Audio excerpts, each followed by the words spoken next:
Juan Pablo Núñez, un gusto tenerte aquí como siempre. Cardiólogo, ¿cómo estás? Muy bien, muchas gracias por la invitación, Al Amelia. Contrario, esta es tu casa y vamos a hablar de angina de pecho. ¿Qué es esto? Bueno, es una... No es que se nos cayeron las anginas del pecho. Suena por ahí, pero no es eso. Nada que ver. Okay. Desgraciadamente es una palabra que a todos nos suena. Sí. Si nosotros en ocasiones pues reflexionamos un poquito en nuestras familias, es un tema relativamente común y la palabra de angina de pecho pesa mucho, en el sentido de que cuando lo mencionamos parece haber cierta identificación de esa palabra, ¿no? Entonces es un término médico. Sí. Que es una asociación de dolor en el pecho por una obstrucción considerable en las arterias de nuestro corazón que no permite llegar la sangre con el oxígeno suficiente al músculo del corazón y en ciertas condiciones, que son condiciones de demanda, la oferta que las arterias deben de llevar de oxígeno no es cubierta y entonces se manifiesta por este dolor, que el término médico de este dolor es angina de pecho. ¿Es una enfermedad? Es una manifestación clínica de una enfermedad de todo nuestro cuerpo. Ok. Si hoy hacen con mucha facilidad y ponen estos stents y destapan estas arterias, ¿por qué no destapar una arteria para evitar la angina de pecho? Bueno, aquí es una pregunta muy interesante porque lo que buscamos es, primero, que no se enfermen, ¿de acuerdo? Digo yo que es una enfermedad de todo nuestro cuerpo porque el tapete de nuestras arterias, que se llama endotelio, puede estar expuesto en las arterias del cerebro, las arterias del ojo, las arterias de nuestro cuello, de nuestro corazón, de nuestros riñones. Y lo que más comúnmente agrede a este tapete o a este endotelio son los factores de riesgo clásicos. Unos de ellos dependen de nuestros hábitos, que desgraciadamente cuesta mucho cambiarlos. Otros dependen de genética, porque hay personas que pueden tener producción de colesterol y no ser la dieta del chicharrón que tú mencionabas. Sí. Y también algunas personas que conforme avanza la edad tienen diabetes o padecen de la presión o padecen del colesterol y triglicéridos, ¿no? Se han hecho estudios de que el destapar una arteria que no tiene una obstrucción significativa, como estamos colocando una estructura ajena a nuestro cuerpo, en quien no lo requiere, eso es muy importante no confundir a tu audiencia, quien no lo requiere, poner un stent puede ser que le perjudique más que beneficiar. Okay. Distinto a una persona que tiene una obstrucción significativa que se manifiesta por este dolor en el pecho y que pone en riesgo a que ésta se desprenda de manera súbita y le dé un infarto. En ellos sí es por mucho el beneficio de destapar y que el destapar tampoco querrá decir que quitaremos medicinas. A veces es como decir, bueno, si ya me pones esto, ya no voy a tomar medicinas o ya no voy a cambiar mi estilo de vida. Todo debe de ir en una misma dirección. O sea, destapan, pero sí las medicinas, pero sí la alimentación y el ejercicio. Exactamente. El estilo de vida. Y aprovechar aquí tu foro, que me parece bastante útil el hablar de este tema, porque sin entrar en definiciones médicas, el dolor en el pecho hay que atenderlo. En ocasiones, cuando nosotros tenemos contacto con personas, el tiempo en que inician de síntomas y buscan una atención es muy valioso. Y la educación a través de estos medios masivos como en el que tú me invitas, podemos acortar esos tiempos de retraso. Entonces, si alguien tiene dolor en el pecho que se produce al momento de exigir, como puede ser en el ejercicio, como puede ser después de algunos alimentos, como puede ser con alguna exposición a temperaturas extremas, sobre todo el frío, y tiene factores de riesgo, es decir, tengo familiares que han tenido alguna condición del corazón, fumo. O ellos mismos han tenido alguna O ellos mismos han tenido un episodio previo, claro. Viven con diabetes, viven con la presión, viven con el colesterol elevado. Pues no pensar en cosas menos riesgosas sin que pensar en angina de pecho sea que lo va a tener, pero buscar una atención te ayuda a disipar esa duda. Si decimos, no, esto no me puede estar pasando a mí, debe ser agruras, debe ser, no sé, me golpeé, el ejercicio, y hace mucho que no hacía ejercicio, perdemos el beneficio de evaluar a esas personas. Okay. ¿Se puede llegar a confundir con, ahorita que mencionaste agruras? Sí. ¿El dolor es en el pecho que abajo de la clavícula, del lado del corazón? Es camaleónico, Amelia. Desgraciadamente es muy diferente en cada una de las personas. Sí. La típica que en los libros dice, pero las personas o los médicos, desgraciadamente, pues no siempre nos enfrentamos a lo que dice el libro, es en el esternón, que es el hueso que tenemos en el centro del pecho. Se puede ir hacia el cuello, se puede ir hacia la mandíbula, se puede ir hacia ambos brazos, sobre todo el izquierdo. Puede ir también hacia la boca del estómago, por eso se puede confundir con algunas otras condiciones. Yeah. Entonces, el decir esto no me puede estar pasando a mí, perderíamos el beneficio de evaluarlos. No quiero decir que lo... ¿Le puede pasar a cualquier persona? ¿Hay alguna edad que es más frecuente? No hay una edad. No hay edad. Hay suma de condiciones, que puede haber alguien que aunque cronológicamente tenga menos edad, biológicamente tenga mucho más años, porque es el típico de que corrió sin aceite, ¿no? Sí. Es gente que a veces, pues insisto, tienen una predisposición familiar, sus hábitos y viven con algunos de estos factores clásicos, ¿no? ¿Cómo se diagnostica la angina de pecho? Clínicamente, Nada o sea, más. en el consultorio. El médico, el cardiólogo es quien puede decir. Diría médico. Cualquier personal de salud que pueda hacerle una evaluación clínica y que lo pueda identificar, que lo pueda derivar en su momento al cardiólogo. Hay electrocardiogramas, que es la evaluación más básica, es un papel que tenemos los vectores de cómo se activa mi corazón y que también eso no descarta la angina. O sea, las personas siempre dicen, ¿cómo ve mi electro, doctor? Bueno, tu electro puede estar normal porque es una fotografía. Yo tomo una foto el día de hoy que vengo al programa y ya estoy bañado, ¿no? Pero puedo tener información dinámica. Claro. Que en lugar de quedarme con una información de un papel del electro, tengamos algún reto de esfuerzo o alguna combinación con otras formas de conocer tu corazón. ¿El dolor de pecho, la angina de pecho, va y viene? ¿Duele un día y otro día puede no doler? Sí, justo era eso los términos médicos, que no es la intención dar una clase, pero hay una angina que se llama estable. Ajá. Angina de pecho estable. Me da cuando hago ejercicio, se me quita cuando dejo de hacerlo. Es hasta cierto punto reproducible. También algunas personas pueden aliviarla con algunos medicamentos, que no es la intención mencionarlos. Recetar aquí, claro. Exacto, sino que es uno de los que atenúan el Pero dolor. los pacientes ya lo saben, ¿no? Claro que lo saben, ¿no? Sí. Es muy común, así como decíamos, el término nos suena a todos porque tenemos un familiar cercano. Y esta angina de pecho estable es la que podemos programarte. ¿Me explico? Decimos, mira, pues esto es lo que hay que hacer, hay que evaluar de esta forma y una vez que se confirme que necesites algo más que solo medicinas, programarlo. Esa es la que todo mundo queremos encontrar. Cuando tú llegas con una angina que te dio en reposo, que no se te ha quitado, aún con las medicinas, tienes que ir a urgencias. Y eso no hay mucha forma de programarlo. Esa es una angina que se apellida, inestable, y está coqueteando ya con un infarto. A veces se minimiza decir, es que me dio un pequeñito infarto. Un infarto es un infarto. Es un infarto, no hay chico ni grande. No hay chico ni grande. ¿Hay en algún lugar más peligroso que otro? Sin duda. Okay. Pero lo que estamos tratando de programar es si alguien tiene angina estable y tiene una obstrucción importante, que tu procedimiento, además de tus medicamentos y tu cambio de estilo de vida, el procedimiento sí se puede programar. Para los que tienen angina de pecho, ¿cuándo es ir al hospital y cuándo es el medicamento? Si no se me quita, aún estando en reposo, si utilizamos los nitratos, que es el isosorbide, relativamente frecuente, se dan pautas de 10 a 15 minutos. Si no se te ha quitado la primera, ya tienes que llamar a tu médico y así saber qué hacer. Y es muy útil este foro también, porque si tú identificas dónde me pueden atender, tienes un plan de acción. ¿Me explico? Sí. Que no nos sorprenda a dónde ir y con quién. O sea, siempre es muy importante, no quiero decir ser fatalista, pero sí tener un plan de acción.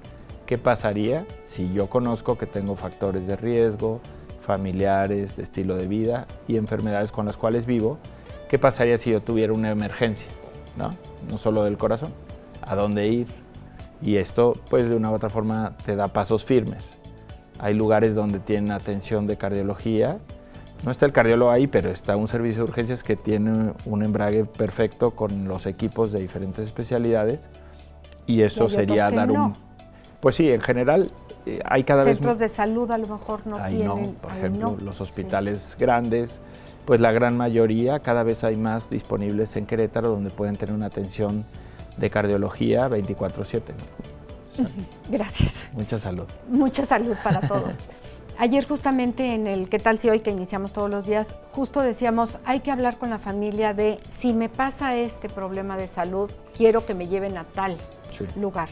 Para lo cual, pues estas entrevistas con los especialistas nos sirven para saber a dónde sí y a dónde no. Sí. Si sé que tengo problemas de corazón, bueno, pues entonces ya tendríamos que ver cuál sería la mejor opción en caso de un infarto, ¿no? Claro. Por ejemplo, porque esto de angina de pecho nos puede llevar al infarto, que es lo que tratamos de sin duda, ese es, de prevenir. Le diría, es como un letrero del auto que te dice llévalo al servicio y está color naranja. Ajá. Entonces nos damos el tiempo de llevarlo. Hoy somos más prudentes con el carro que con el corazón. Sí, le damos más mantenimiento. Cuando está rojo, pues ya no marcha, o sea, el coche ya no jaló. Entonces estos episodios de angina de pecho son el letrero naranja tornándose rojo, tenemos que buscar una atención. Si te sorprende una emergencia, tener este plan de acción. Saber a dónde. No manejar. La persona que está sufriendo este dolor o que tiene un infarto no debe manejar. ¿Puede perder el conocimiento? Sin duda. ¿De dolor? Sí, no, o presentar algunas arritmias, imagina, ahí va manejando y pone en riesgo a quien la acompaña y a terceras personas, ¿no? Claro. Lo deseable sería a través de una ambulancia, pero sabemos que a veces los tiempos de espera y de respuesta son... Y el tráfico y demás, entonces mejor es correr. Pero que alguien maneje. Sí, siempre y cuando no seas tú, no sea el paciente el que maneja. ¿Se puede vivir con angina de pecho? Se puede vivir, sí. Desgraciadamente es una condición que hay pocas personas, pero si tiene mucha enfermedad y no se pueden abrir las arterias ni por cateterismo ni por cirugía, hay personas que tienen angina y se ajustan medicinas y se saca provecho de estas medicinas una vez descartadas estas otras opciones, ¿no? Ni cateterismo ni cirugía. No asumir que yo prefiero no hacerme nada y aguantarme la angina de pecho porque ese no sería el escenario ideal, ¿no? Sino hasta haber agotado estas opciones. Sí. ¿no? Para personas que tienen o tenemos problemas cardíacos siempre nos dicen, haz ejercicio. Para las personas de angina de pecho, ¿el ejercicio les viene bien? Sí. Sí. Inclusive vamos a poner un escenario, una persona que se hace un cateterismo, que se hace una cirugía de corazón, que desgraciadamente no hubo opción de que se lograran abrir, él tiene que recibir una dosis de actividad. Quizás no será la misma que aquella persona que le pusiste un stent, que está completamente abierta sus arterias, o un bypass y está completamente abiertas, pero también ellas tienen que tener un consejo de realizar actividad. Porque imagina, si yo tengo un evento, me pones un stent, me haces una cirugía y me mandas a una vitrina a decir tú no hagas nada porque tienes antecedentes del corazón, entonces ¿para qué lo hicimos? La intención es que uno pueda volver a sus actividades ordinarias y que esto es parte de nuestra calidad de vida, ¿no? Claro. Y cuando te dé el dolor, te pones en reposo y hacemos ya lo que nos dijiste, los pasos siguientes. De una u otra forma, esta es una, pues digamos, una alternativa para mejorar su umbral al momento que tiene este dolor, ¿no? Por supuesto. Y pues la recomendación de siempre, consulte a su médico, hay que saber qué nos duele y de qué tenemos posibilidad de enfermarnos. Claro. Juan Pablo Núñez, muchísimas gracias. Tu teléfono aparece en pantallas, 442-149-2570. Gracias por no preguntármelo porque luego no me lo sé. Yo lo sé. 442-149-2570, el número telefónico. Muchísimas gracias. Muchas gracias por la invitación. Hasta la próxima. Vamos a hacer una pausa. Quédese con nosotros. Está usted aquí en Confianza.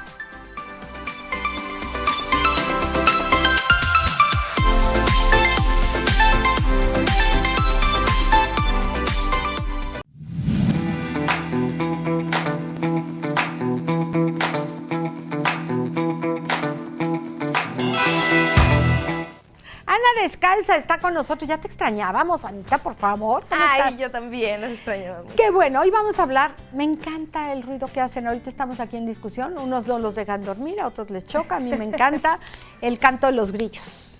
Sí. Ese es el tema de hoy.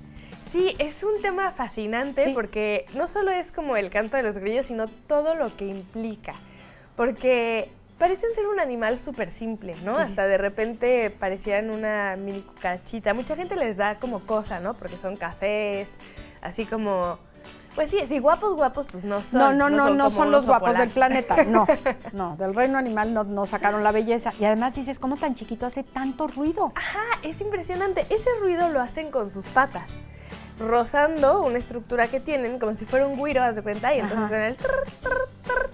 Y entonces unos científicos pues empezaron a estudiar cómo es que este sonido, o sea, bueno, primero, ¿para qué sirve, no? Y al parecer es un sonido que se desarrolló mediante selección sexual, quiere decir para atraer a las hembras. Si tú eres un grillito chiquito que está disperso en un ecosistema, pues necesitas que una hembra que es igual de chiquita que tú te pueda encontrar. Y entonces una manera muy fácil de hacerte notar es con el sonido. Entonces este sonido atrae hembras. Pero en todas estas cosas de selección sexual es mucho más interesante que solo hago un sonido. Hago un sonido y ese sonido te dice algo. Entonces se ha visto que los grillos que tienen un prr, prr, más energético son grillos más fuertes, más guapos. Es el poderoso. Exacto. Manada, entonces la hembra dice, ahí hay un grillo muy guapo. Y si escuchan qué prr, prr, se ve así como sin dices, energía. no, está un poco enclenque. A ver si encuentro otro, ¿no? Sí. Déjame ver si otro hace más ruido que tú y si no regreso. Sí, exacto. Entonces esa es como la señal. Ajá. Y unos científicos empezaron a estudiar qué pasa si tú empiezas a jugar con esa señal de los grillos. Quieren saber si es una señal honesta, ¿no? Porque en toda esta teoría como de cómo seleccionas a tu pareja, hay todo un como estudio alrededor de ¿tú qué tratas de decir con estas, por ejemplo, con la cola del pavo real, ¿no? Tan vistosa, con los sonidos tan bonitos de los ensontles. Sí estás tratando de atraer a una hembra, pero ¿qué le quieres decir? Yo soy un gran candidato para tus hijos, ¿no? Porque Claro. mis genes son buenísimos. Fíjate en mí cómo van a ser nuestros pequeñitos. Exacto. El león. Ajá, un grandote, etcétera. Sí. Y ya va cambiando a lo largo de la historia de vida de cada especie. Es bien importante que sepamos que todo esto que estoy platicando y que platico en general en torno al comportamiento y así, es como la curiosidad que tenemos de poder descubrir el mundo y saber cómo funcionan distintos seres vivos. No es para justificar nuestros comportamientos humanos, ¿no? Porque luego dices, no sé, ahorita vamos a hablar, no, pues mienten los grillos. Es normal mentir. No, yo estoy hablando como de biología y de aspectos de la naturaleza porque la tratamos de entender, ¿no? No hay que siempre reflejarnos, no somos el centro del porque universo. además hablas como bióloga, o sea, estás aquí por bióloga. Claro. Exacto. Que le ponemos ahí un poco de novela al Claro, sí, canto del porque es lo grillo, bueno. sí. Entonces, ahí está, un grillo fuerte, sano, etcétera, va a invertir su energía en su canto para que vean que es muy poderoso. Si está enfermo, lo más común es que va a utilizar esa energía para su sistema inmunológico y entonces su canto va a ser prr, prr. Entonces tal vez una noche pues demuestra que está enfermo y una hembra puede decir, ese grillo no está tan fuerte y buscar otro o decir, pues órale, ¿no? Entonces así se va nivelando. Lo que hicieron unos científicos fue agarrar grillitos viejos y grillitos jóvenes. Grillitos jóvenes de 9 días, más o menos, y grillitos viejos de 30 días. Y lo que hacían era simular una infección y veían qué sucedía. Entonces imagínate, tienes tus grillitos jóvenes y les pones una cosa que se llama lipopolisacárido, que es una proteína que tienen, una molécula que tienen las bacterias, que es una señal rápida para el sistema inmune. Entonces no les ponían una infección en realidad, pero ponían estas moléculas algo como que de reconocía peligro. el sistema, entonces te hace sentir enfermo. Rápido te curas, porque no es en realidad una infección, pero sí hace reaccionar a tu cuerpo. Entonces, ¿qué pasaba con los grillos jóvenes? Los que estaban con esta infección simulada, pues sí bajaban su canto. Bueno, no su canto, su ruido, ¿no? Ruido, porque el no lo ruidito. sacan de la boca. Sí. Y los que no tenían la infección, pues sí seguían como vigorosamente ando, ¿no?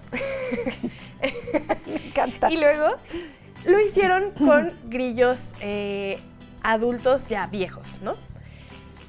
Y pasó algo fascinante.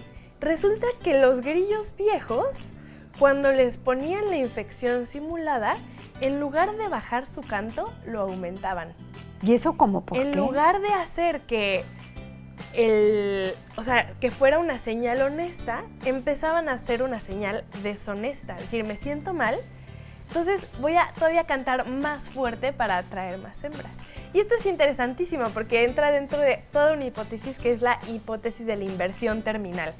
Si tú ya estás viejito como organismo, dices, necesito aprovechar mi máxima opción para reproducirme. Sí. La última y nos vamos, ¿no? Sí. Entonces un grillo joven que tiene muchas oportunidades todavía de reproducirse, tiene una infección y entonces dice, ok, entonces no voy a cantar tan fuerte. Y se chiquea, ahorita que me traigan un tecito. Exacto, y ya después yo sé que me voy a curar. Pero un grillo viejo que siente que se le acaban sus oportunidades, empieza a falsear esta señal para traer hembras y decir, si me muero, por lo menos dejar algo. Ana, por más que no quiero hacer comparaciones, uno compara. Lo advertí. Lo advertiste, pero dice, pues sí, también es cierto. Es el último tren, son los últimos que me quedan. Claro, y es que sí es una tendencia, o sea, esta hipótesis de la inversión terminal se ha estudiado en varios... Ay, no, oigan, al grillo. Ay, qué bonita. Ay, a mí me gusta. Ese está muy sano, por ejemplo. Sanísimo. No, Sí, sanísimo. exacto. Imagínate si así está cómo estará el papá o el viejito. Ajá. Pero algo todavía aún más fascinante si nos metemos más a esta estrategia reproductiva, que además ya comienza a volverse una historia un poco de terror, Un poco... A ver. Así, oscura. Sí. La hembra puede notar si esa señal fue falsa o verdadera, porque ella escucha el grillo. Se acerca... Es una hembra empoderada, ya conoce el mundo. Exacto. Se acerca y comienzan a reproducirse, ¿no? Muchas especies tienen una cosa que se llama un regalo nupcial, que es que el macho, normalmente, es el que da un obsequio, que puede ser, no sé, por ejemplo, comida. Como la dote. Aves. Haz cuenta, Sí. y la hembra elige el macho que mejor regalo nupcial le dio o que más regalos le dio. Son increíbles. O así. Pero hay regalos nupciales, como en el caso de los grillitos, mucho más aterradores que otros, ¿no? El regalo nupcial de este macho es el mismo. No es tan drástico como arañas que se Como comen la viuda negra a uno que se entero, come al macho. Pero lo que sucede es que cuando la hembra monta al macho, así sonó, se acercó. ¿La hembra monta al macho o el en macho? este caso, la hembra monta al macho. Ok. Y entonces le muerde un espolón que tiene en la pata y le hace una herida. Y comienza a tomarse la sangre, bueno, la hemolinfa, pero sería el análogo de la sangre Sí, en los para grillos. entenderle. Empieza a tomarse la sangre del macho. Entonces, si el macho es muy fuerte, va a aguantar que le estén succionando la sangre con tal de fertilizar los huevos, ¿no? Y dejar descendencia. Si está débil, pues va a ser un ratito y se va a quitar. Entonces, los machos viejos que falseaban esa señal decían, no, mira, soy súper Yo aquí vigoroso, Tarzan. ¿no? Ajá. Llegaban, las hembras iniciaban como el proceso reproductivo, empezaban a chuparles la sangre y entonces el macho y se quitaban. Entonces eran cópulas más cortas. Y eso demostró que la señal que hacían era deshonesta. Y esto es interesantísimo. Está buenísima la novela. ¿Cómo no? Yo estoy leyendo ese artículo. Casos de la vida real. Sí. Oye, y luego dime, ¿ponen huevos? Sí, ponen Sí. huevos. Entonces, lo que sucede es que el macho fertiliza a la hembra y luego la hembra ya pone huevos, pero ella se puede aparear con varios machos. Entonces, entre más tiempo aguanta el macho que le estén succionando la sangre en la cópula, más huevos va a fertilizar. Entonces, cuando la hembra ponga, no sé, 100 huevos, ¿qué tal que 80 son suyos? Pues muchas más posibilidades de que alguno sobreviva con sus genes. Entonces, por Claro. eso están tratando de señalizar, mira, yo soy bueno y aguanto y pero ya que estás en una situación de riesgo, encima te sientes mal, pero finges la señal porque sientes que ya te vas a morir. Y luego viene la vieja y te está chupando la sangre. La vieja que pues fea soy yo. aguantas lo que puedes Claro. aguantar, ¿no? Pero es interesantísimo estudiar todos Está estos buenísimo. aspectos de comportamiento. Sí, claro. Yo estaba leyendo el artículo porque lo utilicé para mi tesis de maestría y yo me estaba muriendo de risa. Decía, qué maravilla. Pero es que además no solo te tienes que imaginar al grillo, porque Está a partir de hoy buenísimo. nunca lo vas a ver igual. O sea, Ajá. tú vas a ver un grillo en la esquina así todo cafecita. Y tú, ya te chuparon la sangre, grillito. Ajá, o sea, toda esa Ya historia le voy a ver que las engloba. patas a ver si le mordieron la articulación o no. No creo que alcancemos a verlo. No. Pero además de eso, imagínate al científico Ajá. que estaba en su laboratorio mirando unos grillitos así. ¡Ah! 1, 2, 3. Se salió. Ya no, ¿verdad? Ya le mordió la pata. Para los que dicen que la investigación es algo aburrido, para los que dicen No. que qué flojera la ciencia, yo digo, estos son claros ejemplos de cómo puedes hacer investigaciones completamente apasionantes. Claro. No, está de verdad. Quiero la segunda temporada. ¡Claro! Y no te imaginas que hay tanta historia atrás de un animalito que mira, viéndolo bien aquí como están en las pantallas, les cuento amigos de radio, sí son feicitos. Sí. Sobre todo ese negro. Hay unos verdes, ¿no? ¿O es otro tipo de animal? Lo estaré confundiendo. Estos casitos son cafés, son negros. Los verdes y de colores son chapulines. Y esa es ya otra historia. Ah, ok. Pero estos y hacen otro grillitos ruido justo. y tienen otra manera de cortejar. Y el Exacto, sí. regalo nupcial, me encantó todo esto. Sí, es un tema bien amplio. Ana Descalza, muchísimas gracias. ¿Cómo te está yendo? ¿Estás grave y grave? ¿Ya te vi Sí, en la sierra? ya, para que se preparen para la segunda temporada del programa. ¿Cuándo empieza la segunda temporada? Pues yo Todavía creo no que sabemos, en pero ya junio casi. más o menos estamos grabando, yendo Ajá. a varios lugares, preparando muchas sorpresas y luego nos falta editar y sale. Perfecto, pero por lo pronto te seguimos en tu canal de YouTube. Ajá, y en redes sociales como Ana Descalza. Ana Descalza, muchísimas gracias y te vemos aquí en la próxima. Sí, aquí nos vemos el viernes. Claro que sí, gracias. Oigan, Kenny Álvarez está con nosotros. Hay quien dice, o quien tiene una dentadura maravillosa, que dices, pero ¿cómo le hicieron? Bueno, muy probablemente después de esta entrevista usted va a entender. Pueden ser implantes y sobre los implantes se pone la dentadura maravillosa. Vamos con Kenny.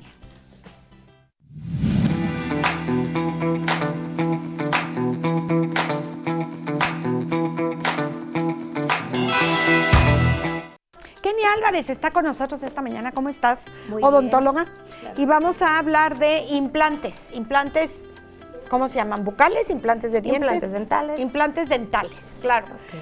¿Cuándo se puede utilizar un implante? El implante es básicamente cuando hay una ausencia dental. Sí. ¿Ok? Ya venimos hablando de lo que son los implantes dentales, que es este tornillito de titanio totalmente biocompatible que va fijado al hueso, o sea, es un proceso de osseointegración y a él se le atornilla el diente, ¿ok? La coronita. ¿Qué hace el implante? Simula la raíz dental dentro del hueso. ¿Okay? Entonces, cuando perdemos un diente, ya sea por fractura, infección, una caries, cualquier motivo que sea la causa de pérdida de un diente, el mejor tratamiento actualmente es sustituirlo con un implante dental, ¿ok? Que es el tornillito, va al hueso y aparentemente no se nota, ¿ok? O sea, nadie se da cuenta que traemos un implante dental, porque va totalmente adentro del hueso, simulando la raíz, y a este se le atornilla lo que es el diente, la corona clínica le llamamos nosotros. Ok. ¿Habrá personas que no tengan suficiente hueso o que por algún motivo no sean candidatos a un implante? Sí, de hecho, para el proceso de los implantes, obviamente tenemos que tener en cuenta que se tiene que tener suficiente hueso. Okay. Como lo sabemos, obviamente herramientas diagnósticas como una tomografía. Hay casos en donde los pacientes presentan pérdida ósea, tenemos muy poquito hueso. ¿Por edad puede ser? Puede ser por edad, puede ser porque perdiste el hueso perdiste el diente en un accidente y dejaste pasar mucho tiempo. Y el hueso Entonces el hueso se va reabsorbiendo. Ah. Si no sustituimos o si no reemplazamos ese diente que perdimos, el huesito se va reabsorbiendo, se va haciendo chiquito. No sé si les ha tocado ver a estas personas de la tercera edad, nuestros abuelitos, que ya no tienen dientitos, cómo su hueso se va haciendo súper delgadito. La encía se les va haciendo y hacia abajo, hacia arriba, abajo, como que se retracta. Exactamente, porque se va reabsorbiendo, porque ya no tenemos ese diente, entonces el huesito se va bajando. Pero fíjate qué importante lo que dices, Genia, porque muchas veces somos muy dejaditos y entonces, pues ahí luego voy. Y al fin que no me molesta y como con los otros y mastico con los otros dientes, las muelas, etcétera. Y no para ahí el que luego voy, para que ya después no te pueden hacer este tratamiento. Exactamente. Lo ideal es, o sea, entre más rápido, sí, mejor. ¿Ok? Si perdimos un diente, lo ideal es que en el momento coloquemos el implante. Hay pacientes que traen caries, que traen fracturas, que es un accidente, y en el momento que se hace la extracción del diente, en ese mismo momento se le coloca un implante. A esto se le llama implante post-extracción. ¿Okay? O sea, ¿no tiene que pasar un tiempo después de la extracción? No. Es inmediatamente en los casos donde donde tenemos el caso clínico, en donde estamos extrayendo el diente, lo ideal es en el momento colocar el implante. ¿Por qué? Porque no tenemos esa pérdida de hueso. Está el lecho, o sea, el hoyito, vamos a llamarlo así, cuando quitamos el diente, y ahí se inserta el implante. ¿El implante o los implantes son iguales para todos los pacientes o hay de diferentes tamaños? No, hay de diferentes tamaños. Ahorita ya se está implementando, de hecho, en México el implante de circonia. Normalmente, o sea, el implante es de titanio y es un nuevo implante que se está introduciendo poco a poquito ahorita en México, pero hay diferentes medidas. Entonces, todo es bajo diagnóstico. Hay casos en donde los pacientes pierden muchos dientes o pierden toda su dentadura, como estamos viendo en la imagen. Esta es una dentadura sobre implantes, ¿ok? Hemos visto estas plaquitas que le llamamos las dentaduras totales de nuestros abuelitos, que son removibles. Sí, la famosa placa, ¿no? La placa, que se la quitaban y la lavaban. Exactamente. Sí. Eso es un tratamiento removible. Actualmente la odontología ya está avanzando a que todo sea fijo. ¿Okay? Entonces, ahorita de los tratamientos más tecnológicos, por así decirlo, o de los mejores tratamientos en personas que ya perdieron toda su dentadura, son estas barras, se le llaman, ¿ok? Que son barras de circonia, es como si fuera una herradura en donde va todo el arco dental, toda la dentadura, y se atornilla en 4 o 6 implantes superiores e inferiores. O sea, mandas a hacer la dentadura completa, pero ya tienen los 4 o 6 implantes y lo atornillas y ahí se queda. Exactamente. Los implantes los colocamos en hueso, o sea, se fijan en hueso. Es un procedimiento quirúrgico sencillo, pero es un procedimiento quirúrgico realizado por nuestro maxilofacial. Y ya que osseointegraron, normalmente el periodo son de 3 a 6 meses, no es un tratamiento rápido, tampoco no es un tratamiento económico, es algo costoso, pero es lo mejor para aquellas personas que desean tener una calidad de vida buena, que ya perdieron todos sus dientitos. Se colocan mínimo 4 implantes, lo ideal son 6, de 4 a 6, se colocan en huesito y a los 3 meses atornillamos toda la dentadura. ¿Y mientras que tiene el paciente? Se utiliza una dentadura, pero provisional. Ok. Sí, porque no lo vas a dejar sin dientes. Exactamente, sí, es provisional. El primer mes, normalmente dependiendo el torque que nos den los implantes, esto ya se sabe en el procedimiento, se puede colocar una dentadura provisional de acrílico, ¿okay? Que no es tan pesada como una de circonio, que es la definitiva. ¿Okay? Entonces, durante ese proceso de osseointegración, de cicatrización, de adaptación para el paciente, vamos haciendo un recambio de provisionales, viendo la forma, el tamaño, cómo se va sintiendo el paciente. Pero en promedio sí son 3 meses para que se pegue. Son de 3 a 6 meses. De 3 a 6 para que se adhiera bien. Para que se el implante a los huesos. Osseointegración. Exactamente. ¿De qué depende? O por qué puede variar el tiempo? La edad del paciente, hábitos higiénicos, hábitos alimenticios, enfermedades sistémicas, pacientes con diabetes no controlada no son candidatos, no es lo ideal. Necesitamos tener los niveles de glucosa regulados. Pacientes fumadores, no se los recomiendo, ¿ok? ¿Por qué? Porque nos va bajando el porcentaje de éxito en nuestro tratamiento. Recordemos que una boca en pacientes que fuman es una boca que está con una temperatura diferente. Ajá. Entonces, al final de cuentas, ¿qué hace el cigarro en boca? Nos reseca, ¿ok? Y eso hace que no haya hidratación, que no haya recambio salival, y eso nos hace que la plaquita dentobacteriana, cuando nosotros comemos, se adhiera. Entonces, ocasiona una boca más sucia, por así decirlo, ¿ok? Entonces, en tratamientos de implantes necesitamos que la higiene sea excelente. Impecable. ¿Ok? Teniendo estas herramientas, buena higiene, hábitos alimenticios y enfermedades sistémicas controladas, pacientes, la por edad ejemplo, puede ser un factor importante. O sea, hay una edad en la que tú me puedes decir ya no porque ya tienes 70, 80 o no. No, mientras estén todos estos factores que te digo regulados. El paciente quiere mejorar su calidad de vida, hablar bien, su estética, masticar bien, morder bien. Claro. Hemos tenido pacientes de 80 años que hemos operado con implantes y sin ningún problema, ¿ok? O sea, sus tratamientos son exitosos, todo bien. Y puede ser toda la dentadura, como lo que mencionabas, arriba y abajo, o puede ser de uno en uno, una sola muela, por ejemplo. Exactamente. Un solo diente. Pueden ser implantes unitarios, que es cuando perdimos un dientito, sí, que es lo ideal, sustituir lo más rápido que se pueda, o sea, no dejarnos, ¿sabes? Porque al final de cuentas perdemos un dientito y vamos perdiendo hueso. ¿Okay? Se va reabsorbiendo esa tablita ósea y nos va dejando menos hueso para los dientes vecinos. Entonces, puede ser desde implantes unitarios hasta toda esta dentadura total que te menciono, que son las barras de circonio, que son las sobredentaduras, que son fijas.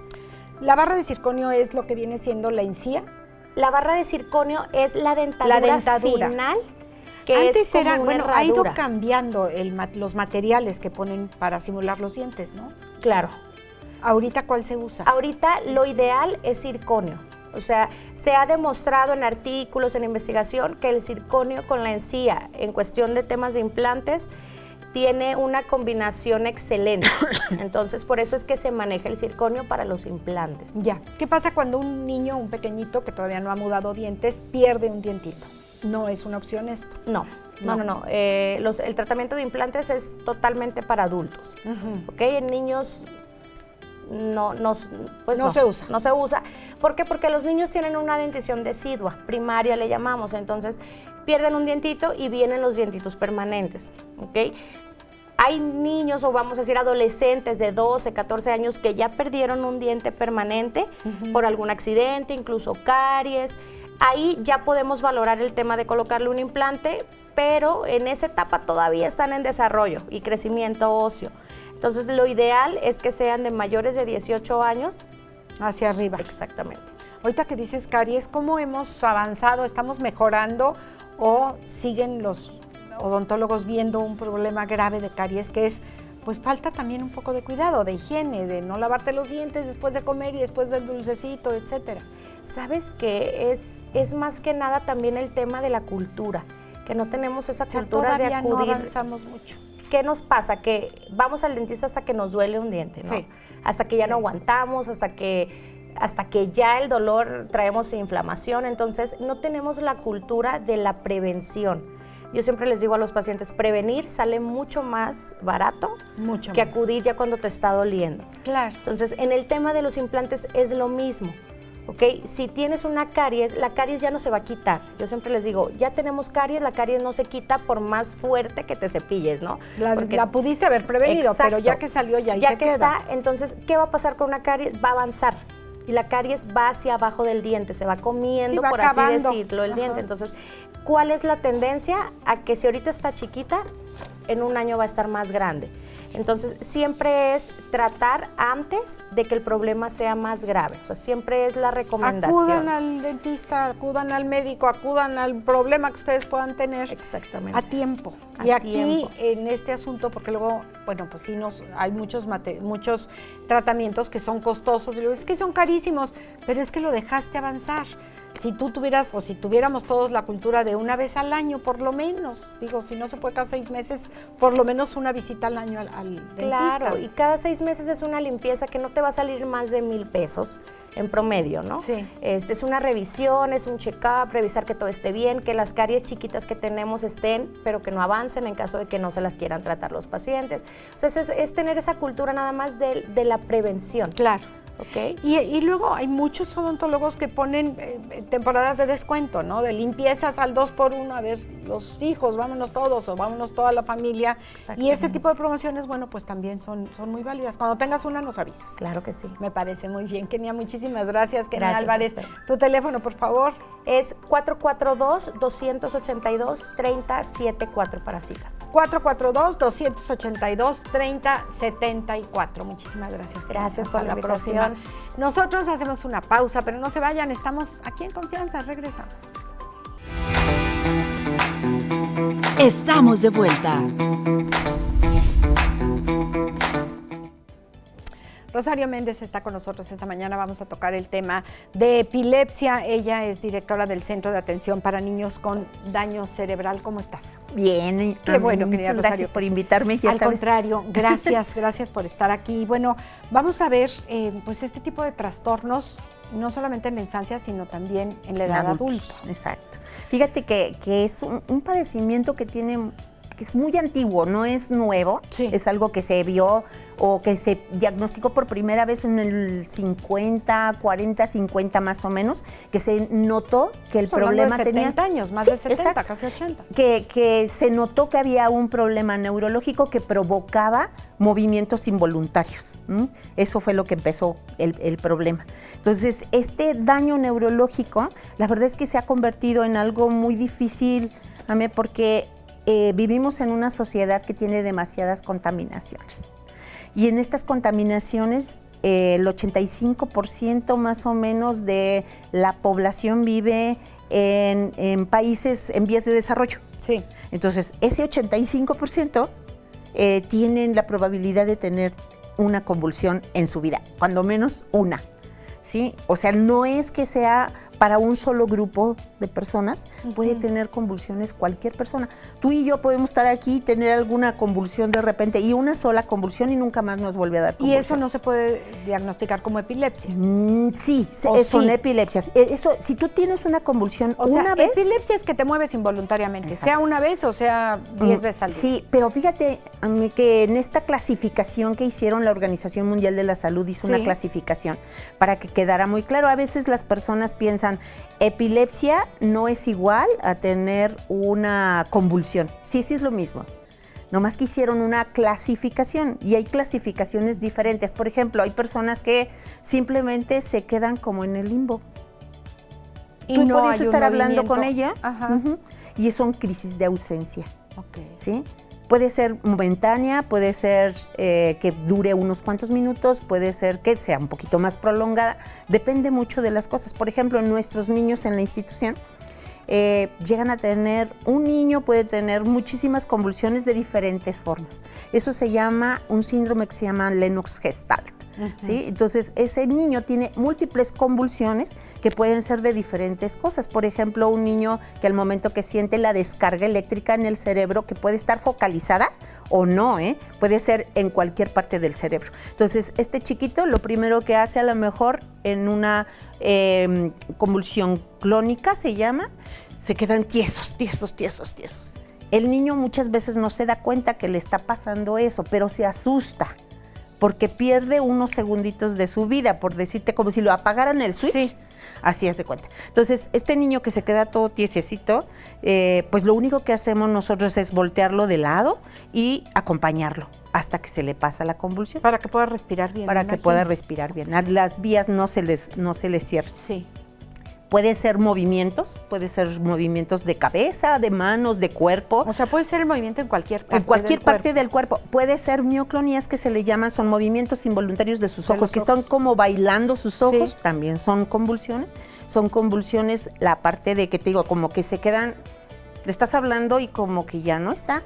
Esa persona ya no está contigo. Y puede ser como segundos. Y esto puede Segunditos. pasar también en adultos. Claro, sí, puede pasar en adultos. ¿Qué te dice de una persona que se puede quedar, niño o adulto, que se queda así como... Mira, por como que ejemplo, lo apagaron unos en segundos? nuestros niños, Sí. que son daños neurológicos por problemas de maduración en el cerebro en el momento del nacimiento. Sí.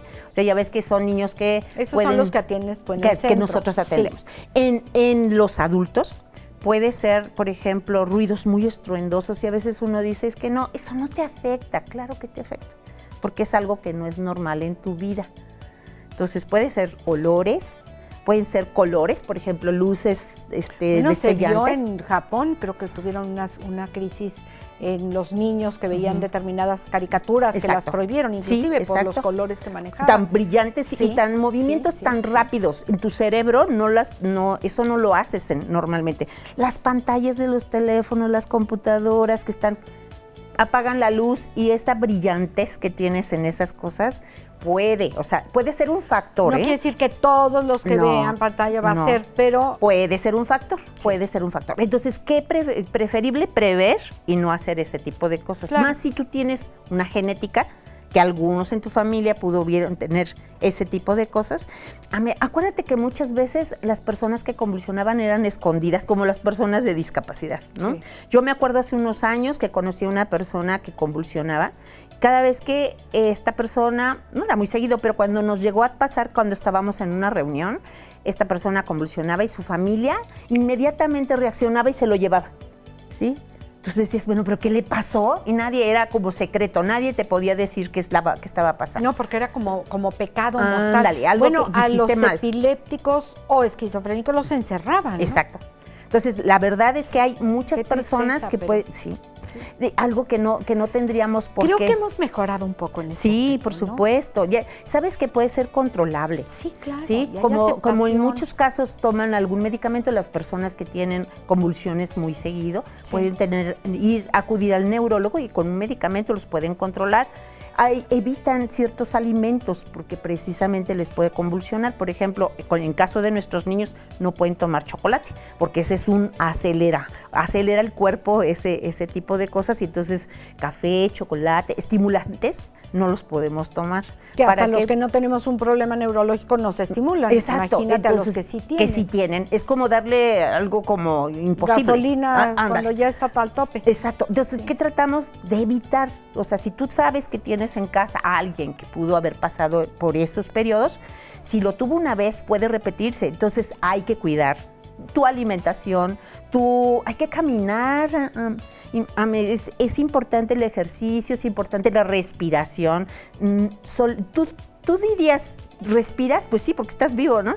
No solemos respirar correctamente. Sí. Una respiración consciente de lo que estás haciendo. Respira, porque la verdad eso te ayuda, no solamente a oxigenación tu cuerpo, sino tu cerebro. Sí, respiraciones profundas, saber retener el aire, soltarlo poco a poco, tratar de retenerlo.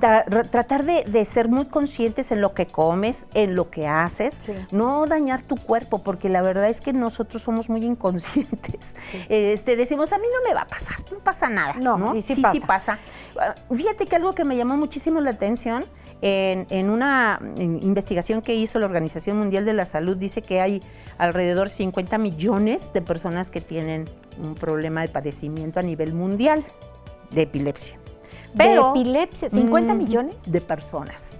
Pero en México dice que se calcula entre 10 y 20 millones. O sea, ¿cómo? Somos casi la mitad de la población. Y eso dice la Organización Mundial de la Salud en el 2006. Tiene un estudio. 19 años. Ajá. Pero entonces, ¿qué pasa? No sabemos. No sabemos. Yo creo que la contaminación muchísimo que nos acarreamos contaminación nosotros. ambiental, visual, auditiva. Todo tiene que ver en lo mismo. El estrés. Y si hay un factor hereditario, bueno, pues con mayor razón heredando los genes, sí, claro. Y habla, por ejemplo, de un 11.4% de cada 1000 están en la probabilidad de tener una convulsión. O sea, no nos salvamos. Tenemos que ayudarnos entre todos, claro, porque la verdad es que sí es bastante complicado. ¿Cuál es el tratamiento para una persona con epilepsia? Mira, existe, primero tienen que ser diagnosticados. Claro, lo primero es saber contra qué te vas a pelear. Exacto. Claro. A veces no vuelves a convulsionar como lo que te digo. Una vez sí se acabó. Sí, y bueno, y a lo mejor lo que te pueden decir, bueno, es que tienes que irte midiendo, es ir viendo qué te provoca las convulsiones, ¿no? En este caso, pues podría ser que ir con un neurólogo, obviamente, te hacen un electroencefalograma para saber cuáles son tus descargas en el cerebro, y hay áreas específicas que pudieran ser provocadas, ¿no? Por ejemplo, la parte de motricidad podría hacerse afectaciones precisamente por los movimientos. Entonces, ¿qué tienes que hacer? Pues ir con un neurólogo, hablar con él te manda a hacer una serie de estudios, y si eres, digamos, diagnosticado correctamente, puede ser con medicamento, ya no es ningún problema, ya te pueden dar la oportunidad de que tengas una vida lo más sano que puedas, porque esto, aún con el medicamento puedes convulsionar, pero puede ser más lento las convulsiones. Por ejemplo, mira, en el centro teníamos un niño que tenía 60 convulsiones al día. Ay, chiquito. ¿Tan chiquito? Estaba terrible. Claro, terrible. Claro, porque además su calidad de vida baja, muchísimo. Obviamente. Cada vez que él convulsiona, lo que hace es que se desconecta. O sea, se desconecta, literal. Haz de cuenta que estuviera dormido. Después de que pasa la convulsión, se queda dormido. Del agotamiento. Del agotamiento. Claro. Entonces, ¿qué es lo que hacíamos? Pues obviamente hay que hacer bastantes ejercicios de movimientos, de respiración, de trabajar con él. Después de la convulsión. No, bueno, o sea, el proceso que estuvimos ahorita, llegó con nosotros hace casi 8 años, llegó con 60 convulsiones al día. Ahorita tiene 5 convulsiones al día. No, Que son muchas, sí, son muchas. Bueno, pero contra 60, exacto. Claro. Entonces ha habido un cambio de vida. Y en casa el manejo también es importante. ¿Le enseñas a los padres a manejar estos niños? Sí, la alimentación, lo que te decía, la alimentación es muy importante en los niños, ¿sí? El que no tengan sobreestímulo, el que duerman a sus horas y que duerman suficiente, también es importante.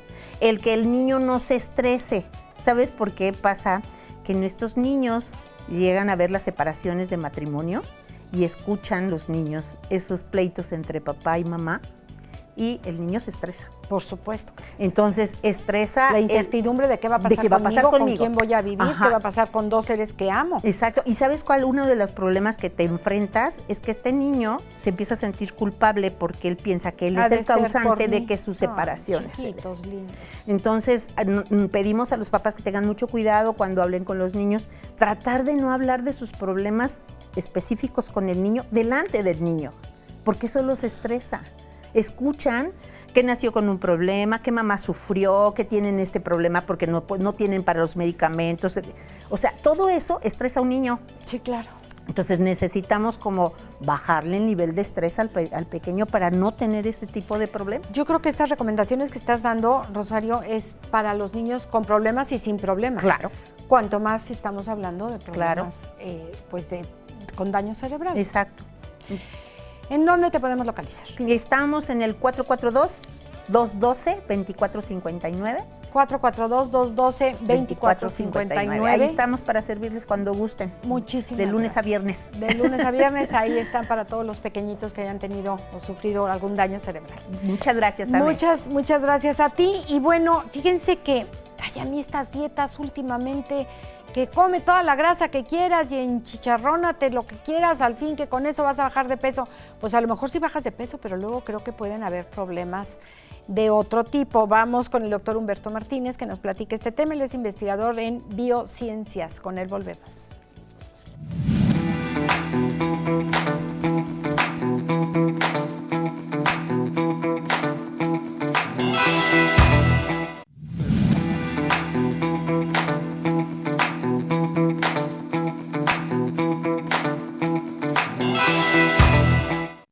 Doctor Humberto Martínez, ¿cómo estás? Un gusto tenerte aquí, investigador en biociencias. Muchas gracias, aquí feliz, contento de estar de nuevo con ustedes. Muchas gracias. Esta es tu casa y bueno, vamos a tocar un tema que creo que puede llegar a ser preocupante porque hoy están muy de moda muchas dietas que creo que sin mucho sustento médico o de nutrición, la gente las comenta, te llegan por internet, todo el mundo habla que sí, pura grasa y que si no. ¿Qué pasa cuando comemos demasiadas grasas o, por otro lado, demasiados azúcares?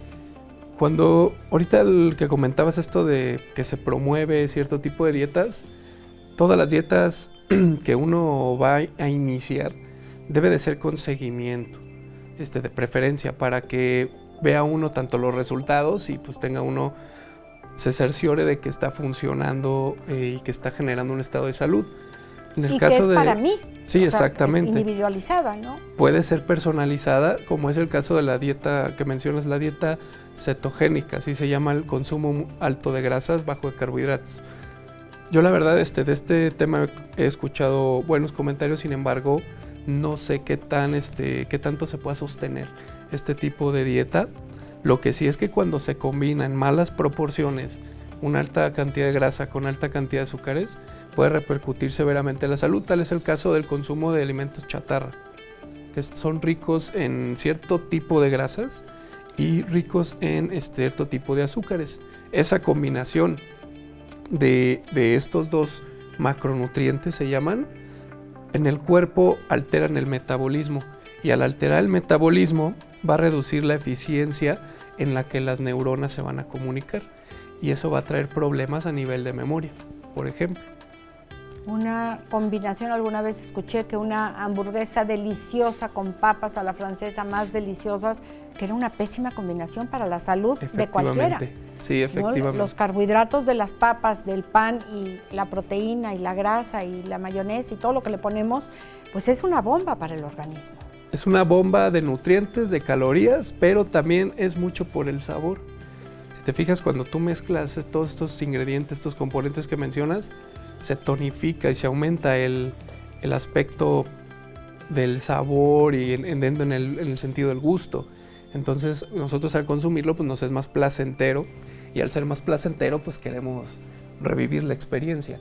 Precisamente de ahí viene el control de este tipo de producto, de consumir este tipo de alimentos, porque causan de cierta manera una especie de adicción y que es difícil comenzar a dejar de comerlos. No puedes comer solo uno. Exacto, es el famoso lema que se oía. Sí. Sí, es algo cierto. Ok, ahora, tú que estás investigando todo esto, ¿qué pasa en nuestra memoria? ¿Qué pasa en nuestra navegación diaria consumiendo o muchas grasas o muchos azúcares?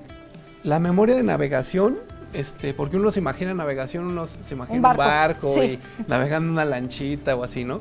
No, tiene que ver con todo, sería como nuestro GPS cerebral. La actividad con la que nosotros nos movemos y vamos de un lugar a otro está controlado por un tipo de memoria que se llama memoria espacial. Nuestro cerebro nos va diciendo, es por aquí, es por acá, mira, ahí está esta referencia, era 2 cuadras adelante, estamos cerca, 200 metros. El cerebro puede medir tanto distancias, tiempos y guiarnos pasito a pasito a donde queremos ir. Y eso es gracias a este GPS cerebral. Cuando nosotros consumimos mucha grasa y azúcar, como hizo un estudio reciente en la Universidad de Sydney de Australia, y entrevistaron a diversos individuos, no eran obesos, digamos, eran individuos jóvenes de aproximadamente 20 años en promedio, y les hicieron una pregunta, ¿qué tanto consumes de este alimento, este alimento, este alimento?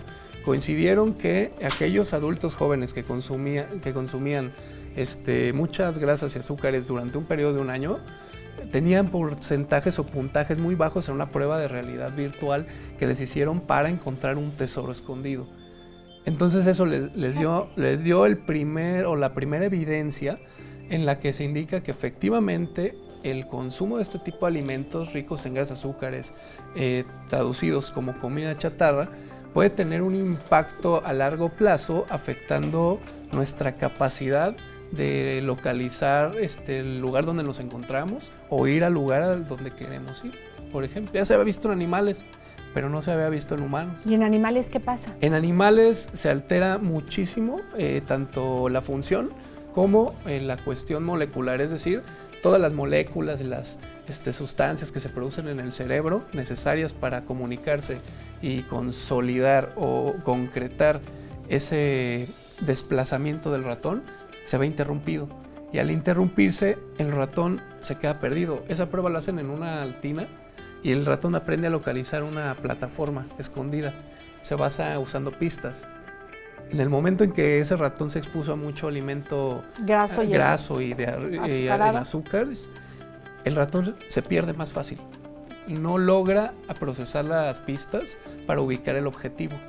Y ese es el tipo de memoria que se le llama de navegación y es la que también se ve afectada en humanos de acuerdo con este estudio. Oye, esto es gravísimo. Es gravísimo. Oye muy interesante, pero si estamos basando nuestra alimentación, con razón después de comer una comida copiosa, dice, ahorita ni me hables. O sea, ¿no? La clase de matemáticas no puede ser después del recreo, era terrible esa clase. Cae muy pesado. Pero entonces es eso, cae pesado y no sé si las neuronas o quiénes están ocupadas en digerir tamaña cantidad de grasa que le metimos y azúcares. Sí.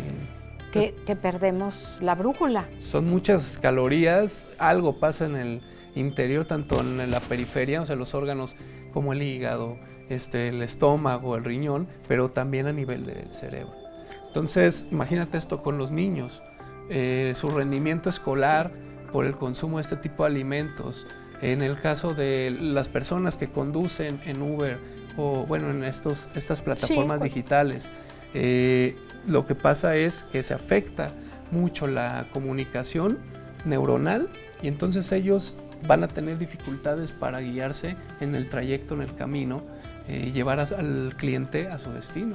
O sea, ya habíamos hablado un poquito de que el uso del GPS afecta este tipo de memoria. Ahora súmale que el usar el GPS como tal, el del celular.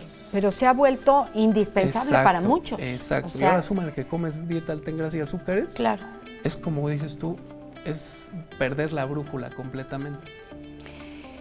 Y digo, a mí me parece que el GPS es una maravilla para poder llegar a un lugar que nunca has ido, pero si lo utilizas para llegar a tu casa, que has ido 20 años al mismo lugar y de repente ya por costumbre lo pones, que para ver si hay un bloqueo, que para ver si es más rápido por un lado o por el otro, estás dejando de pensar por ti mismo, ¿no? Sí. Le estás dejando todo a una aplicación. Sí, de hecho, con estos temas de la inteligencia artificial, a ver cómo nos va en este sentido. Sin embargo, si vamos a rescatar un punto a favor de la tecnología es que ya nos pueden dar diferentes tips, por ejemplo, de qué comer, qué comida sana me puedo preparar el día de hoy.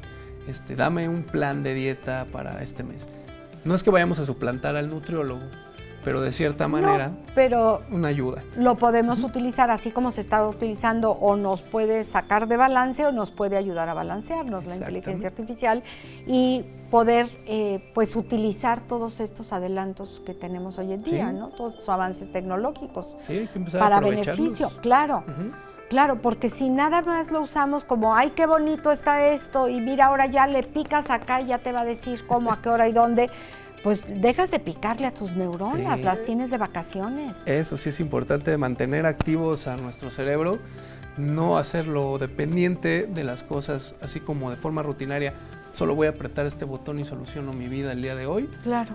No, hay que usarlas de tal manera que nuestro cerebro también siga contribuyendo de alguna forma. Humberto, nos han hablado mucho de la neurociencia, de la manera como se relacionan y se forman estas redes neuronales.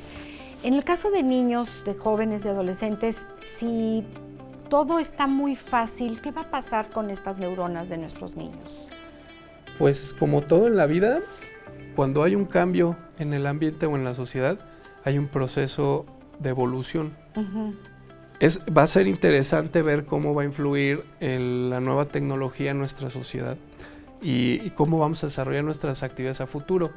Por lo mismo, yo creo que otras capacidades van a despertar.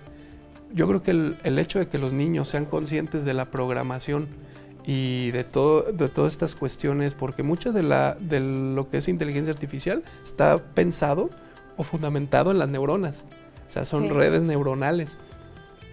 Va a haber mucho conocimiento de neurociencias, va a ser básico y va a ser esencial, y yo creo que otro tipo de habilidades van a emerger y a lo mejor otras van a quedar un tanto obsoletas. No podría decirte así con ciencia exacta cuáles potenciaríamos, pero las habilidades computacionales, por ejemplo, en todos los individuos jóvenes van a ser mucho mayores. Claro.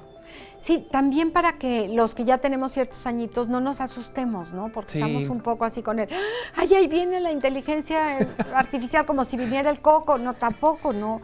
Y tiene cosas muy buenas. Entonces. Es todos los días ya, si te fijas, en todos lados ya lo escuchas. Ya no hay forma. Y en este caso, ha estado ayudando también para estudios, para ciencia. Están viendo cómo incluirla. Te digo, lo he escuchado en planes dietarios, en seguimiento de pacientes, incluso para terapias emocionales, etcétera. Pero es importante resaltar que si combinamos los hábitos de salud como el ejercicio y una buena alimentación, junto con el aprovechamiento de las nuevas tecnologías, podemos hacer un plus muy interesante para contribuir a nuestra propia salud. Y eso ya depende, bueno, pues de la inteligencia y de las decisiones que tomemos cada uno de nosotros, ¿no? Y de tampoco creernos todo lo que nos venden. Sí, no, hay que informarse apropiadamente en los medios, digamos, fiables, válidos científicamente y también con profesional especializado, en este caso nutriólogos o especialistas de la nutrición. En cada una de las áreas. Humberto Martínez, muchísimas gracias. Pues sigue investigando, por favor. Si alguien quisiera ponerse en contacto contigo, ¿en dónde te podemos Pueden contactarme a través de mi correo, que es h_martinez@live.com.mx. Ahí está, h_martinez@live.com.mx. Muchísimas gracias, Humberto Martínez, a ustedes, te agradecemos mucho. Nosotros hacemos una pausa, pero quédese, todavía hay más aquí en Confianza. Estamos de vuelta. Jorge Ochoa Barajas está con nosotros esta mañana. Él es director de empresas de la UTEC y me da muchísimo gusto recibirlo esta mañana. ¿Cómo estás? Hola, Amelia, Bienvenido. un gusto y Justamente, gracias por la oportunidad. Al contrario, gracias a ti y me da mucho gusto poder hablar de esto, de emprendimiento y sobre todo cuando nos referimos a los jóvenes porque pues, son los que vienen empujando, entonces más nos vale que sepan cómo emprender y cómo hacer una empresa. ¿A qué se llama empresa? Bueno, una empresa pues es una organización social, es una institución de nuestra sociedad que al final de cuentas brinda una solución a una necesidad que encuentra en el mercado, ¿no? Ve algo que la gente necesita, un servicio, un producto, y pues da esa solución que la gente está dispuesta a pagar por ello y pues solucionar su problema, ¿no? Pero a veces pensamos que el empresario tiene que ser una multinacional y de un tamaño enorme y con 50,000 empleados. Y dices, no, tú puedes crear una empresa. Claro, en México, a ver, hay 5.4 millones de empresas, de las cuales el 95% son pequeñas. Claro. Y además ellas generan casi la mitad del empleo, es una de las riquezas de la empresa del país, ¿no? La empresa pues genera empleo y además alrededor de la empresa se genera un círculo, ¿no? Toda empresa tiene los famosos stakeholders, estos agentes involucrados alrededor de ella, proveedores, clientes, accionistas, evidentemente, los colaboradores, y todos tienen un beneficio o tienen una incidencia de lo que sucede en la empresa, ¿no? Claro, entonces, es bueno para muchos, no nada más para el que la crea. Es un círculo virtuoso, así es. Por supuesto. ¿Cómo crear una empresa? Bueno, para crear una empresa, pues lo primero es tener esa idea, ¿no? Estar atento, que cualquier emprendedor esté atento observando la realidad. Dónde vive, qué pasa, qué hay en el mercado, qué necesidades hay. Exactamente. Entonces, lo primero es tener esa idea. Ya que tienes esa idea, pues lo segundo es estarla explorando un poquito más, estarla madurando, porque al final pues hay que estudiar, ¿no? ¿Qué hay en el mercado parecido? Si realmente se soluciona, si el precio que puedo dar a mi producto o servicio está acorde al mercado, está competitivo, entonces pues tiene que ir madurando esa idea, ¿no? Entonces, habrá que estudiarle. Exactamente. Habrá que hacer análisis. Habrá que leer, habrá que ver la realidad e ir avanzando, dando pasos lentos pero seguros. Hacia concretar tu idea. ¿Se aprende a emprender? Sí, a ver, emprender es un reto, o sea, no podemos decir que es un camino fácil. Definitivamente en el emprendimiento habrá obstáculos, habrá dificultades, pero al emprendedor le gusta, se reta a sí mismo a ir superando esas trabas que por el camino pueden ir saliendo y pues va a ir avanzando en concretar su idea, ¿no? Es muy importante esta ganas de ir superándose a sí mismo y estar pensando en que al final si su idea se concreta y empieza a evolucionar, pues puede cambiar su vida y no solo su vida, sino la de su entorno cercano, y depende del tamaño de la empresa, pues más amplio el círculo, ¿no? ¿Por qué tanto miedo a emprender?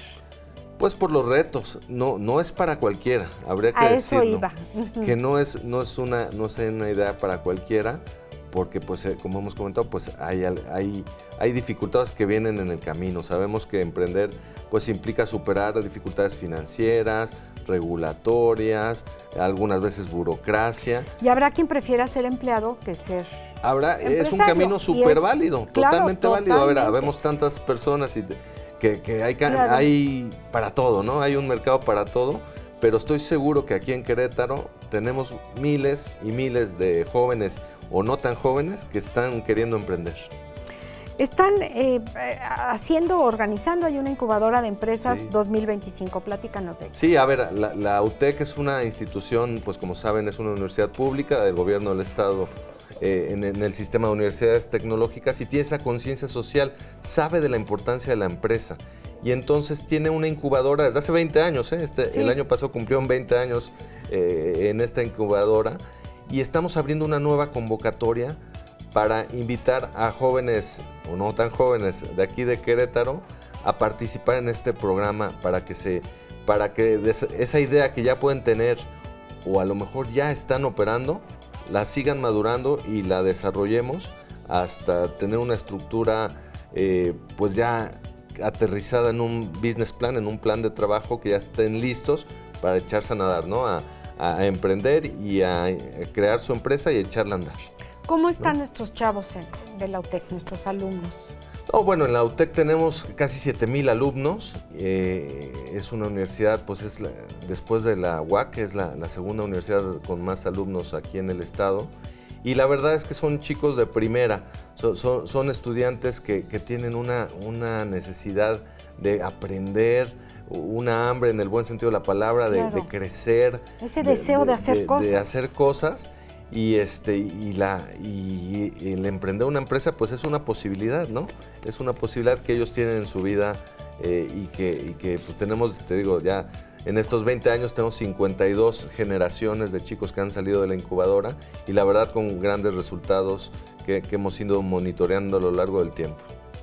Y que las personas que los contratan, pues muy contentos con ellos. Sí, también las empresas aquí en el estado, pues tú sabes, hay una pujanza empresarial importante. Sí. Y pues nuestros jóvenes están en todos lados, ¿no? Luego visitamos empresas y los directivos a veces son estudiantes, ex estudiantes de la UTEC. Alumnos, sí. Y en muchos casos nos mencionan que tienen una grata experiencia con nuestros alumnos, ¿no? O ya egresados. Que pues han dado grandes resultados en las distintas posiciones que van ocupando.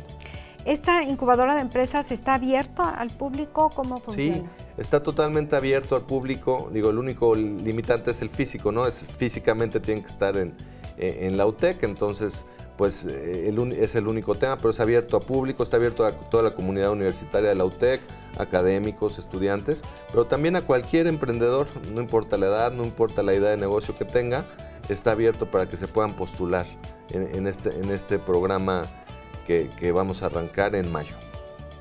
¿Tú crees que los jóvenes hoy en día son más emprendedores que antes? Sí, yo creo que desde hace algunos años se empieza a hablar más de este tema, ¿no?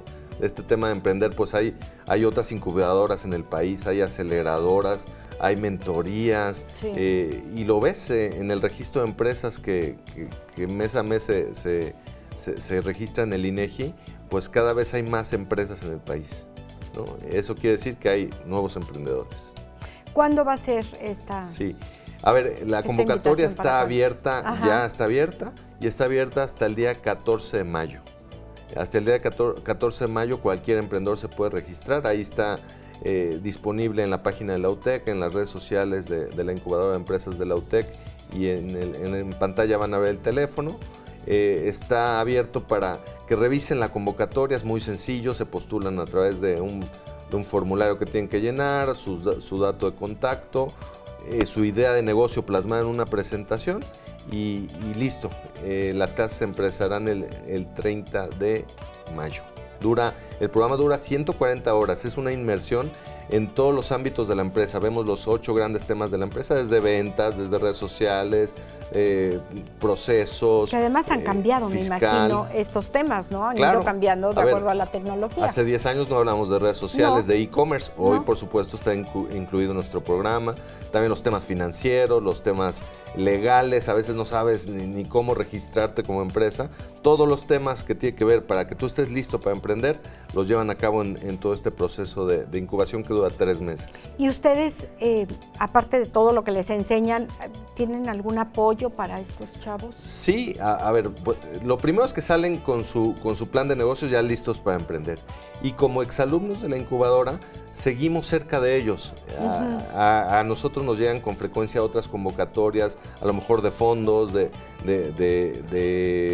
capacitación, es algo que nos piden mucho, la capacitación siguiente, ¿no? ¿Qué sigue después de salir de la incubadora? Si quiero seguir aprendiendo de registro de marcas o de temas legales o de temas financieros, nosotros constantemente estamos volviendo con nuestros egresados para darles otras herramientas que están cerca de nosotros y se las llevamos para que sigan avanzando en su proyecto.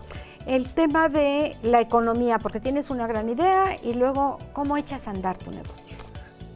Pues bueno, lo echas a andar ya después del estudio que hiciste y teniendo tu plan ya consolidado, que vale la pena mencionar que tenemos consultores expertos en cada una de las áreas que acompañan a los jóvenes. pues ya es registrarte como empresa, porque es muy importante buscar la formalidad, ¿no? Que Claro. no se quede en la En una economía buena idea, informal o la sí. economía informal, que se Sí. registren ante el SAT y empiecen a facturar. A ver, cualquier emprendimiento empieza en pequeño, ¿no? Las grandes empresas empezaron en un emprendimiento. Entonces, pues tienen que tener su plan de ventas, sus proyecciones, sus análisis de mercado, todo eso ya lo van a traer en el proceso de incubación. Entonces estarán con mayores posibilidades de éxito que si empiezan el negocio de manera empírica, ¿no? Claro, como Entonces, era hace muchos años. Como tradicionalmente Como se hace, muchos, ¿no? sí. Estos temas de la incubación pues tienen pocos años realmente Sí, qué llevándose bueno. a cabo. Qué bueno. Jorge Ochoa, nos da muchísimo gusto. Gracias de verdad por tu presencia esta mañana. Y bueno, les damos el teléfono, por favor, para que Sí. se puedan poner en contacto. Claro que sí, lo van a ver en pantalla, pero es el 442-467-0047, es el teléfono de la UTEC, la extensión 3010 o 3012. Ok. Y en el Facebook, Incubadora de Empresas UTEC, lo encontrarán todos los datos. Incubadora de Empresas UTEC. Perfecto. Ahí encontrarán la convocatoria, que es la que hay que seguir. Ahí viene paso a paso para poder registrarse. Perfecto. Muchísimas gracias, Jorge. Muchísimas Hasta la gracias a próxima. ti. Estamos de vuelta. Este programa, muchas gracias. Y gracias a todos ustedes que nos siguen. Yo dije, ya me voy rápido. Gracias a Dios, gracias a Liverpool, gracias a todos ustedes que nos siguieron. Mañana, 8:30 de la mañana, para seguir platicando. Muy en confianza, que tengan ustedes un maravilloso miércoles. Hasta mañana. Gracias por tu sintonía. Te esperamos muy pronto para seguir platicando aquí en Confianza. Hasta pronto.